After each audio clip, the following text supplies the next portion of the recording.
Change in matter. The objective of the video is to understand the process of crystallization, the process of rusting.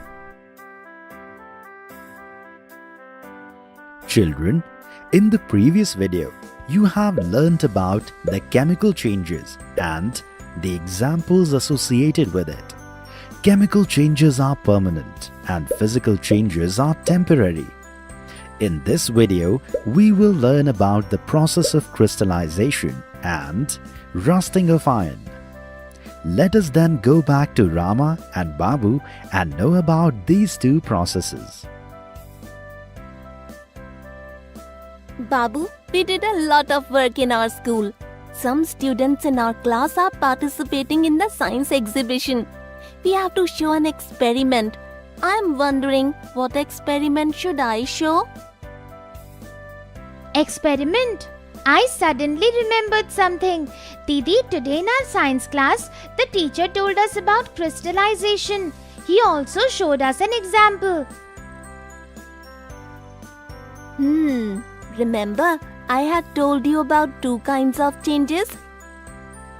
Yes, Didi, I know that crystallization is a physical change. Today, our science teacher had explained. Babu, what experiment did the teacher show you? Today, the teacher mixed the salt in boiling water and cooled it in a jar. Then he tied a thread to a small stick and placed it in the jar. Then he said that the salt crystals will deposit on that thread in 2 to 3 days. Do you know why crystallization is useful and why is it a physical change? Didi, the teacher explained that crystallization is a technique through which crystals are formed either through natural or artificial method. In this process, the substance is liquid state converts to solid form. The solid form produced by this technique has crystalline structure. Crystallization is used to purify impure solid substances. This is a physical change because matter can easily come back to its original form.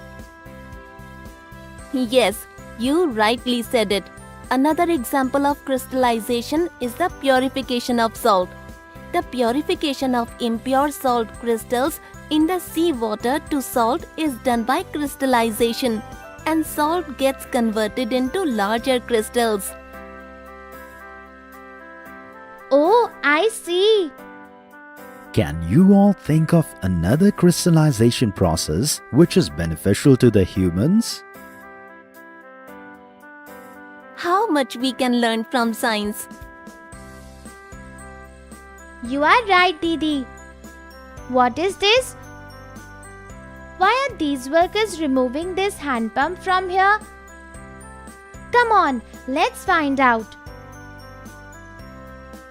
Sir, why are you removing this hand pump from here? This hand pump is rusty. It is now unusable. There is no water coming out from it. Another hand pump will have to be installed.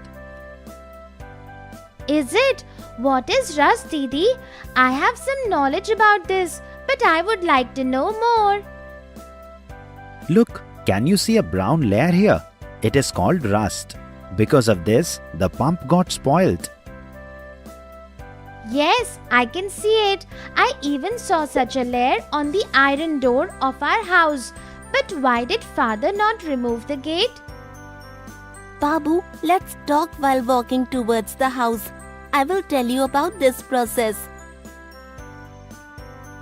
Okay, Didi.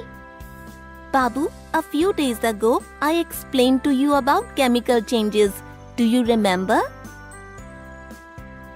Yes, I remember, Didi. You said that this change is permanent. It cannot be reversed, and after the chemical change, a new substance is formed. Wow, you remember everything! Rusting is also an unusable chemical change. When we keep an iron object in the open, the brown layer solidifies, which is called rust. It spoils the iron items. Didi, we have come home. You sit here. I will explain by writing in a paper. All changes require certain conditions. Didi, how does rusting take place? Humidity is required in the air for rusting. Iron consisting of oxygen and air present in the air undergoes a chemical change that causes rusting. Iron atoms, the smallest substance of an object, react with water and oxygen, creating a new substance called iron oxide. In common usage, iron oxide is rust. If iron gets spoiled due to rust, then there is a lot of loss, isn't it, Didi? Our doors, toys, tools, farm machines, all of them are made up of iron only, isn't it? Why just toys? Other objects such as cars, buses, trucks, bridges, etc. are all made of iron. It means that a lot of damage can be caused by rust. You know, Babu, rusting can be prevented to a great extent. How can this happen, Didi? We can prevent the circumstances leading to a change. For example, we can apply a layer of paint on iron so that iron does not come in direct contact with air. We can paint iron things. So, we should ask father to get this iron gate painted. Yes, that's why vehicles like cars, buses, etc. get painted. The pipes in our house are also of iron. There is also a layer of substance on iron pipes and taps in the house. A layer of zinc is put on me. This is called galvanization. Because of this, I don't get rusted. Babu, our steel utensils are also made of iron. But I have never seen rust on a steel vessel. Steel is an alloy of iron, chromium and nickel. Due to this, it does not rust. This means that iron can be protected from rusting. There are other measures to prevent the formation of rust. They are very simple. We should keep our appliances dry, keep them away from water and paint iron items. By doing this, we can save our belongings from rusting.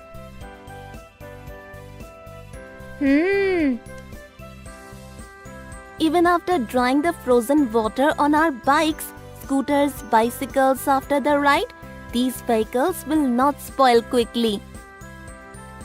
Thank you, Didi, for sharing so much important information. Let's go inside the house. Children, in this video, we learnt about rusting and crystallization. See you soon.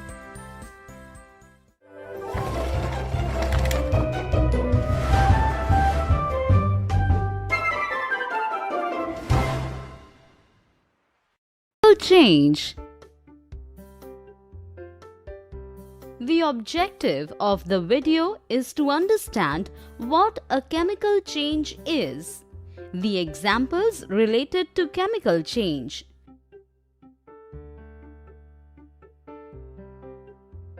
Children, in the previous video, you understood about the physical changes. No new substance is formed in a physical change. Just as we see physical change in our day-to-day life, we also see chemical changes. Let us go back to Rama and Babu and learn about chemical changes. Mother, I'm very hungry. Give me roti quickly. Okay. Go wash your hands. I will prepare the roti. Rama, you also come and eat. I'm coming, mother. Didi, yesterday you were saying that unbaked bread can be made into flour. Atta again. and so it is a physical change. Mother is preparing the roti and it is now eatable. This does not look like a physical change to me. See, now this roti is made. Can we change it to flour again? No, Didi, we can only eat it now. Rightly said. There are some changes that we cannot change. This change is permanent. Such changes are called chemical changes. Baking bread is a chemical change because no one can reverse it after baking the bread. It means that the dough became a roti? Yes, due to chemical changes, a new substance is created. When we eat food, the stomach digests the food and breaks the food into smaller and simpler substances. Then energy is produced. So, the roti you ate has been completely transformed into another substance. This is the characteristic of a chemical change. At the end of the chemical change, a new substance is formed. Can you tell if photosynthesis is a chemical change? If your answer is yes, what is the reason for this? Babu, can you think of more examples? Didi, yes. This curd is also the result of chemical change. Curd is made from milk, isn't it? Very rightly said. You know, chemical changes lead to mass changes. If you have eaten your food, then come here. We will now light this candle with a matchstick. What do you see? Didi, I see that the big candle is quickly become smaller.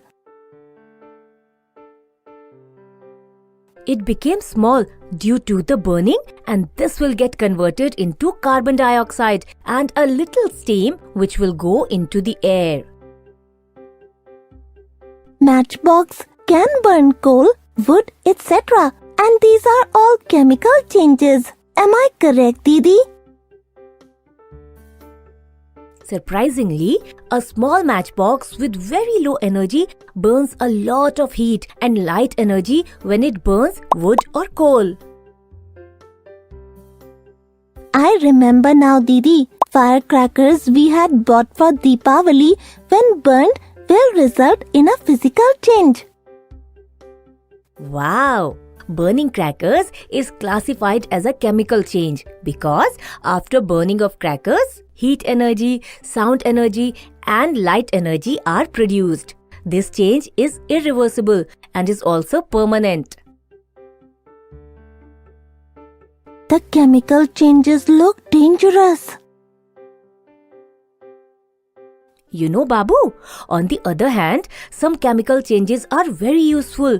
For example, due to chemical changes, by mixing many elements, medicines, soaps, etc. are made, which are quite beneficial for humans.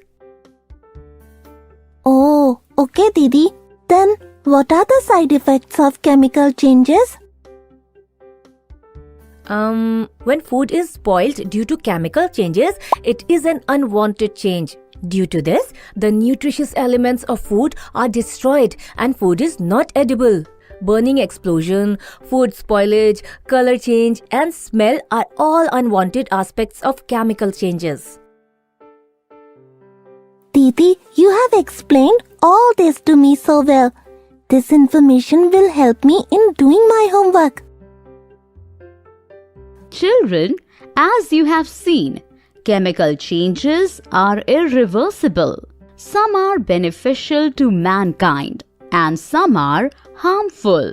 We have learnt about various chemical changes today. In the next video, we shall learn about rusting and crystallization. See you soon.